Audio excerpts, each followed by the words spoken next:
భారత క్రికెట్ నయా సంచలనం వైభవ్ సూర్యవంశీ గురించి టీమిండియా మాజీ కెప్టెన్ సౌరవ్ గంగూలీ ఆసక్తికర వ్యాఖ్యలు చేశాడు. టీ20 జట్టులోకి వచ్చేందుకు అతడు అర్హుడేనని అన్నాడు. అయితే టెస్టుల్లో మాత్రం వైభవ్కు ఇప్పట్లో చోటివ్వడం సరికాదని అన్నాడు.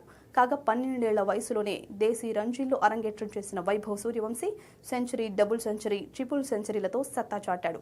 ఇక భారత్ అండర్-19 జట్టు తరఫున అదే విధంగా ఐపీఎల్లోనూ అదరగొడుతున్నాడు. ఇప్పటికే ఎన్నో రికార్డులు సాధించిన 15 ఏళ్ల వైభవ్ త్వరలోనే జాతీయ జట్టులోకి రానున్నాడు. ఇటీవల సెలెక్టర్లు వైభవ్ను భారత్ ఏ జట్టుకు ఎంపిక చేయడమే ఇందుకు నిదర్శనం.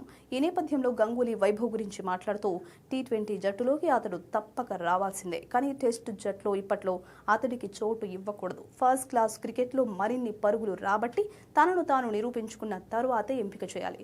అయితే అతడు అత్యంత ప్రతిభావంతుడైన క్రికెటర్. 15 ఏళ్ల వయసులోనే ఈ రేంజ్లో ప్రపంచ స్థాయి బౌలర్లపై విరుచుకుపడడం నిజంగా ఆశ్చర్యకరం.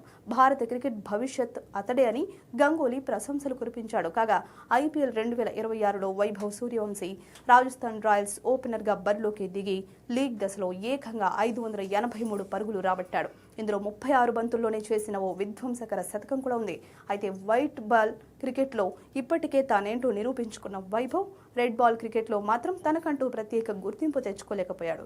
కాబట్టి ఈ 2026లో జరగనున్న డొమెస్టిక్ రంజీ సీజన్లో అతను ఏ విధంగా రాణిస్తాడు అనే దానిపైనే అందరూ దృష్టి ఉంది.